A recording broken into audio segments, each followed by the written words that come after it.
Hello നമസ്കാരം. നമ്മളെ വീഡിയോയിലേക്ക് എല്ലാവർക്കും സ്വാഗതം. വീഡിയോസ് ഇഷ്ടപ്പെടുകയാണെങ്കിൽ ലൈക്ക് ചെയ്യാനും സബ്സ്ക്രൈബ് ചെയ്യാനും മറക്കല്ലേ. അങ്ങനെ ബാലചന്ദ്രൻ സ്റ്റാലിൻ ജോസഫിനെ കാണാൻ വേണ്ടിയിട്ട് ഹോട്ടലിലെത്തി കേട്ടോ. ഹോട്ടലിന് താഴെയുണ്ട്. എന്നിട്ട് താഴെ നിന്ന് ഫോൺ വിളിക്കുന്നുണ്ട് കേട്ടോ.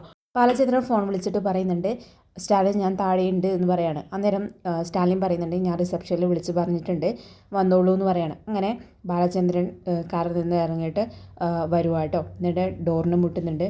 സ്റ്റാലിൻ ഡോർ തുറക്കാൻ പോകുന്നുണ്ട് കേട്ടോ. Hi mister Menon, good morning എന്ന് പറഞ്ഞിട്ട് ബാലചന്ദ്രനോട് കയറി വരാൻ പറയുന്നുണ്ട് കേട്ടോ. എന്നിട്ട് സ്റ്റാലിൻ ചോദിക്കുന്നുണ്ട്, എന്താണ് കുടിക്കാൻ വേണ്ടത്, കോഫി വേണോ ചായ വേണോ? അന്നേരം ബാലചന്ദ്രൻ പറയുന്നുണ്ട്, ഒന്നും വേണ്ട, എപ്പോഴാണ് എത്തിയെന്ന് ചോദിക്കുന്നുണ്ട്. ഞാൻ 10 മണിയോട് കൂടി ഇവിടെ എത്തി, തിരിച്ചു പോകേണ്ട വഴിയും നമ്മൾ കാണണ്ടേന്ന് പറയാണ്. അന്നേരം ബാലചന്ദ്രൻ പറയുന്നുണ്ട്, കുളത്തുപുഴയിൽ നിന്ന് അപ്പോൾ രാവിലെ ഇറങ്ങിയല്ലേ? എന്നിട്ട് ബാലചന്ദ്രൻ പറയുന്നുണ്ട്, താങ്കൾ എന്നെ കാണണം പറഞ്ഞു, ഞാനിവിടെ വന്നു, എന്താണ് നിങ്ങൾക്ക് പറയാനുള്ളതെന്ന് പറയാണ്. അന്നേരം സ്റ്റാലിൻ പറയുന്നുണ്ട്, നിങ്ങൾ കുളത്തുപുഴയിലേക്ക് വന്നു, ഒരു ബോംബിട്ടിട്ടാണ് ഇങ്ങോട്ട് വന്നതെന്ന് പറയാണ്. താങ്കൾ എന്താണെന്ന് പറഞ്ഞത്, എനിക്കൊരു മകളുണ്ട്, ആ മകൾ ജീവിച്ചിരിപ്പുണ്ട്, അതും വൈജയന്തി പ്രസവിച്ചതാണെന്നും, എന്നാൽ വൈജയന്തിക്ക് അങ്ങനെ ഒരു മകളുണ്ടെന്ന് അറിയത്തില്ല എന്നും എന്നൊക്കെയല്ലേ താങ്കൾ അന്ന് പറഞ്ഞത്, ഇതൊക്കെ ഓർമ്മയുണ്ടോ എന്ന് പറയാണ്. അന്നേരം ബാലചന്ദ്രൻ പറയുന്നുണ്ട്, ഇതൊക്കെ ഞാൻ പറഞ്ഞതാ, എനിക്ക് നല്ല ഓർമ്മയുണ്ടെന്ന് പറയാണ്. ബാലേന്ദ്രൻ പറയുന്നുണ്ട്, ഞാൻ ഒരു കാര്യം കൂടിയും പറഞ്ഞിരുന്നു, എൻ്റെ വീട്ടിലെ ജോലി മതിയാക്കി അവൾ തിരിച്ചു പോവാന്ന്. നിങ്ങൾ പറഞ്ഞു അവളെ എൻ്റെ മകളാണെന്ന് തെളിയിക്കാനുള്ള രേഖകളൊന്നുമില്ല. നിങ്ങളുടെ വീട്ടിൽ അവൾ എങ്ങനെ എത്തിപ്പെട്ടു? അവൾ എൻ്റെ മകളാണെന്ന കാര്യം നിങ്ങൾ മാത്രം എങ്ങനെ അറിഞ്ഞു? എന്തേ വൈജയന്തി ഇതൊന്നും അറിയാതെ പോയത്? എന്നിട്ട് ബാലേന്ദ്രൻ പറയുന്നുണ്ട്, അതൊക്കെ അവിടെ നിൽക്കട്ടെ, എനിക്ക് കുറച്ച് കാര്യങ്ങളും കൂടി അറിയാനുണ്ട് എന്ന് പറഞ്ഞിട്ട് ബാലചന്ദ്രൻ കുറച്ച് കാര്യങ്ങൾ ചോദിക്കുന്നുണ്ട് കേട്ടോ. നിങ്ങൾ പുനലൂർ വീടും സ്ഥലവും വാങ്ങിച്ചല്ലേ എന്ന് പറയാണ്. അന്നേരം സ്റ്റാലിൻ പറയുന്നുണ്ട്, വാങ്ങിച്ചിരുന്നു, റിട്ടയർമെൻറ്റ് കഴിഞ്ഞ ഉടനെ ഞാൻ വാങ്ങിച്ചതാണെന്ന് പറയാണ്. അന്നേരം ബാലചന്ദ്രൻ പറയുന്നുണ്ട്, അവിടുന്ന് പാലായിലേക്ക് 3 മണിക്കൂർ ദൂരമുള്ളൂ, അവിടെ നിന്ന് നിങ്ങൾക്ക് വരാനും പോകാനും എളുപ്പമായിരുന്നു, ആ സമയത്തും ഇപ്പോഴും എന്ന് പറയാണ്. എന്നിട്ടും കൊല്ലപ്പള്ളിക്കാർ കടത്തിക്കൊണ്ടുവന്ന വൈജയന്തിയെ അന്വേഷിച്ച് കണ്ടുപിടിക്കാൻ നിങ്ങൾക്ക് പറ്റിയില്ല എന്ന് വിശ്വസിക്കാൻ എനിക്ക് പറ്റുന്നില്ല എന്ന് പറയാണ്. എന്നിട്ട് സ്റ്റാലിൻ പറയുന്നുണ്ട്, ഞാൻ 2-3 പ്രാവശ്യം അവിടേക്ക് പോയിരുന്നു, ആദ്യ പ്രാവശ്യം ഞാൻ പോയപ്പോൾ എന്നെ ഇവിടെ വൈജയന്തി ഇല്ല എന്ന് പറഞ്ഞിട്ട് പറഞ്ഞയച്ചു, രണ്ടാമത് പോയപ്പോൾ എന്നെ അപമാനിച്ചാണ് തിരിച്ചു വിട്ടതെന്ന് പറയാണ്. എന്നിട്ട് ബാലേന്ദ്രൻ ചോദിക്കുന്നുണ്ട്, നിങ്ങൾ കുറച്ച് നാൾ ബൈക്ക് ആക്സിഡൻറ്റിൽ പെട്ട് കുറച്ച് നാൾ കിടപ്പിലായിരുന്നു എന്ന് ഗംഗാധര മേനോൻ എന്നോട് പറഞ്ഞിരുന്നു എന്ന് പറയാണ്. അന്നേരം സ്റ്റാലിൻ പറയുന്നുണ്ട്, അത് വെറുമൊരു ആക്സിഡൻ്റ് ആയിരുന്നില്ല, അതൊരു വധശ്രമമായിരുന്നു. ജീപ്പ് ബൈക്കിനിടിപ്പിച്ച് എന്നെ കൊല്ലാനായിരുന്നു അവരുടെ ശ്രമം. പക്ഷേ കൊല്ലപ്പെട്ടത് അവരുദ്ദേശിച്ച പോലെ ഞാനായിരുന്നില്ല എന്ന് മാത്രം, എൻ്റെ കസിനായിരുന്നു അന്ന് മരിച്ചതെന്ന് പറയാണ്. ഞാൻ 3 മാസത്തോളം കാലം ആശുപത്രിയിലായിരുന്നു, വെന്റിലേറ്ററിലായിരുന്നു.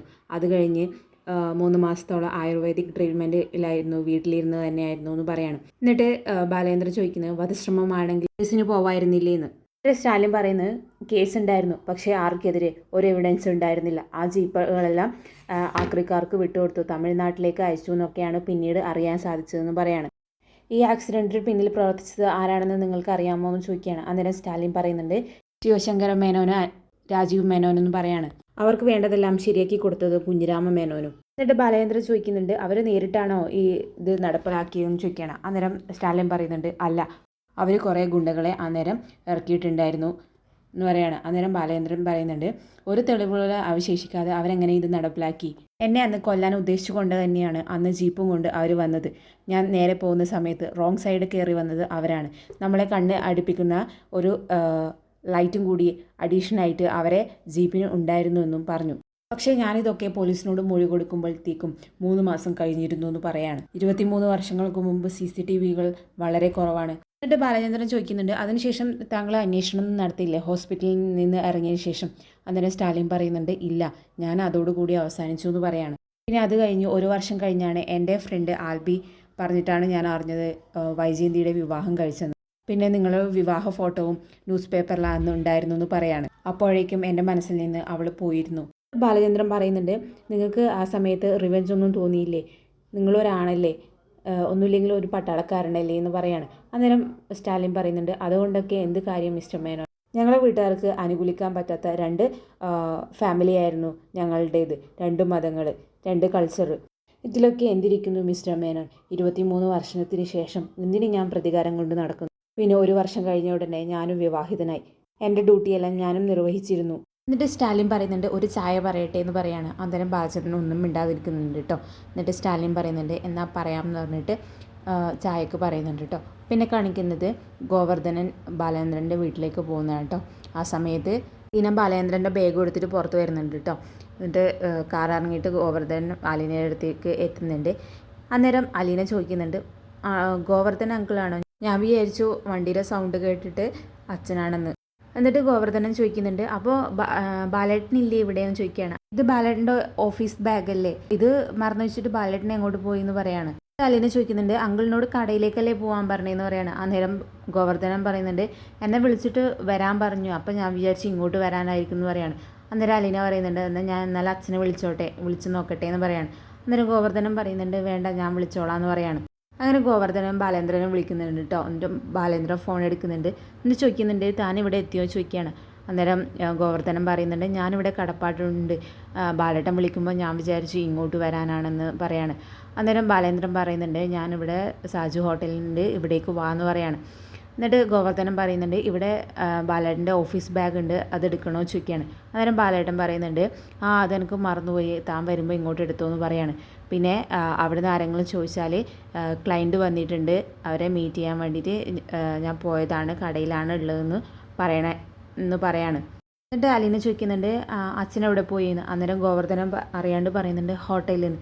അന്നേരം ചോദിക്കുന്നുണ്ട്, ഹോട്ടലിൽ എന്താ പരിപാടി എന്ന് ചോദിക്കുകയാണ്. അന്നേരം ബാലേന്ദ്രൻ പറയുന്നുണ്ട്, നമ്മളെ സ്വർണ്ണ കടയിൽ ഒരു ക്ലയൻറ്റ് വന്നിട്ടുണ്ട്, ആ ക്ലയൻറ്റിനെ കാണുന്നുണ്ട് എന്ന് പറയാണ്.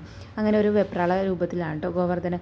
അന്നേരം അലീന പറയുന്നുണ്ട്, അങ്കിളിന് എന്താ പറ്റിയതെന്ന് പറയാണ്. എന്നിട്ട് ഗോവർദ്ധൻ പറയുന്നുണ്ട്, ഒന്നും പറ്റിയില്ല എന്ന് പറയാണ്. എന്നിട്ട് തിരിച്ചു പോകുന്ന സമയത്ത് അലീന ചോദിക്കുന്നുണ്ട്, എന്താ ബാഗ് വേണ്ടേ, അങ്കിളിന് മറന്നുപോയല്ലേ ബാഗ് എന്ന് പറയാണ്. അങ്ങനെ ബാഗ് വാങ്ങുന്ന സമയത്ത് തിരിച്ചു കൊടുക്കാണ്ട് മുറുക്കെ പിടിച്ച് നിൽക്കുന്നുണ്ട് കേട്ടോ. എന്നിട്ട് അലീന പറയുന്നുണ്ട്, എന്താ അങ്കിളിന് പറ്റിയത്, എന്തോ പരവേശം കണക്കിയുണ്ടല്ലോ എന്ന് പറയാണ്. അന്നേരം ഗോവർദ്ധനം പറയുന്നുണ്ട്, ഒന്നുമില്ല, ഞാൻ ഇറങ്ങട്ടെ എന്ന് പറഞ്ഞിട്ട് അങ്ങനെ ഇറങ്ങി പോവാം കേട്ടോ. എന്നിട്ട് സ്റ്റാലിൻ ചോദിക്കുന്നുണ്ട്, ഗോവർദ്ധന ഇങ്ങോട്ട് വന്നാൽ നമുക്ക് കൂടുതൽ സംസാരിക്കാൻ പറ്റുമെന്ന്. അന്നേരം ബാലേന്ദ്രൻ പറയുന്നുണ്ട്, അതൊന്നും പ്രശ്നമില്ല, ഗോവർദ്ധനൻ എൻ്റെ ബ്രദർ ഇൻ ലോ ആണ്, നിങ്ങൾ ആരാണെന്നും അലീന ആരാണെന്നും അയാൾക്ക് അറിയാമെന്ന് പറയാണ്. സ്റ്റാലിൻ ചോദിക്കുന്നുണ്ട്, എന്നാൽ അലീനെ കുറിച്ച് പറയുമെന്ന് പറയുന്നുണ്ട്. എന്നിട്ട് ബാലേന്ദ്രൻ പറയുന്നുണ്ട്, വൈജയന്തി നെയ്യാറ്റിൻകരയിലെ ഒരു പ്രൈവറ്റ് ഹോസ്പിറ്റലിലാണ് അലീനയെ പ്രസവിച്ചത്. അവിടുത്തെ ഡോക്ടേഴ്സിനെല്ലാം മുൻകൂട്ടി അറിഞ്ഞിട്ടാണ് അവിടെ ഡെലിവറി നടത്തിയെന്ന് പറയാണ്. പ്രസവത്തിൽ കുഞ്ഞ് മരിച്ചു എന്നാണ് വൈജയന്തിയോട് പറഞ്ഞത്. പിന്നെ കോംപ്ലിക്കേറ്റഡ് ഡെലിവറി ആയതുകൊണ്ട് മറ്റുള്ളവരെ വിശ്വസിക്കാനും വലിയ പാടൊന്നും ഉണ്ടായിരുന്നില്ല എന്ന് പറയാണ്. കുഞ്ഞിരാമ മേനോൻ ആ കുഞ്ഞിനെ കഴക്കൂട്ടത്തുള്ള ഒരു സ്നേഹനികേതനം ഓർഫനേജിൽ ഏൽപ്പിച്ചു. ബ്രിജിത്താമ്മ എന്ന് പറയുന്ന ഒരു സ്ത്രീയാണ് അവിടെ ഓർഫനേജ് നടത്തിക്കൊണ്ടു പോകുന്നത്. കഴിഞ്ഞ 22.5 വർഷം അവിടെയായിരുന്നു അലീന ജീവിച്ചിരുന്നത്. പിന്നീട് ബ്രിജിത്താമ്മ മരിക്കുകയുണ്ടായി. ആ സമയത്താണ് അലീനയെ ഇങ്ങോട്ട് വന്നത്. അവിടുത്തെ കുട്ടികളെല്ലാം പലയിടങ്ങളിലായി ഏൽപ്പിച്ചു. ബ്രിജിത്താമ്മക്ക് അസുഖം മൂർച്ഛിച്ചപ്പോൾ വൈജയന്തിയുടെ അച്ഛനെ വിളിച്ചു ചോദിച്ചു അലീനയെ എന്ത് ചെയ്യണമെന്ന്. ആ സമയത്താണ് അലീനയെ വൈജയന്തിയുടെ വീട്ടിലേക്ക് കൊണ്ടുവരുന്നത്. അവിടെ വൈജയന്തിയുടെ അമ്മയുടെ കാല് പൊളിഞ്ഞ സമയമായിരുന്നു അന്നേരം. പിന്നീട് പെട്ടെന്നായിരുന്നു വൈജയന്തിയുടെ അച്ഛൻ്റെ മരണം. അവസാനത്തെ ആഗ്രഹമല്ലേ എന്ന് വിചാരിച്ചിട്ട് ഞാനും മനുവാണ് കഴക്കൂട്ടത്തെ ഓർഫണേജിൽ പോയി അലീനയെ കൂട്ടിക്കൊണ്ടുവന്നത്. എന്നിട്ട് സ്റ്റാലിൻ ചോദിക്കുന്നുണ്ട്, കൈതിക്കൽ വീട് അവളുടെ അമ്മ വീടാണെന്നും വൈജയന്തി അവളെ അമ്മയാണെന്ന് അറിയാമോ ചോദിക്കുകയാണ്. അന്നേരം ബാലചന്ദ്രൻ പറയുന്നുണ്ട്, ബ്രിജിത്താമ്മ അവളെ കൈതക്കലിലേക്ക് വിടുന്ന സമയത്ത് ഒരു കാര്യമേ അവളോട് പറഞ്ഞുള്ളൂ, നീ ആരാണെന്ന സത്യം ആരോടും പറയാൻ പാടില്ല. നിനക്ക് അമ്മയെ കാണാം, നിൻ്റെ അമ്മ വീട്ടുകാരെ കാണാം, കൂടപ്പിറപ്പിനെ കാണാം, പക്ഷേ നീ ആരാണെന്ന വിവരം ആരോടും പറയാൻ പാടില്ല എന്ന ഒറ്റ വാക്ക് മാത്രമേ ബ്രിജിത്താമ്മ അലീനയോട് പറഞ്ഞുള്ളൂ എന്ന് പറയാണ്. എന്നിട്ട് സ്റ്റാലിൻ ചോദിക്കുന്നുണ്ട്, പിന്നെ എങ്ങനെ നിങ്ങൾക്ക് മനസ്സിലായി അലീനയെ എന്ന് പറയാണ്. അന്നേരം ബാലേന്ദ്രൻ പറയുന്നുണ്ട്, അവളെ എനിക്ക് വന്നപ്പോഴേ സംശയം ഉണ്ടായിരുന്നു, അവളുടെ ഫോൺ ഞാൻ ട്രാക്ക് ചെയ്തു.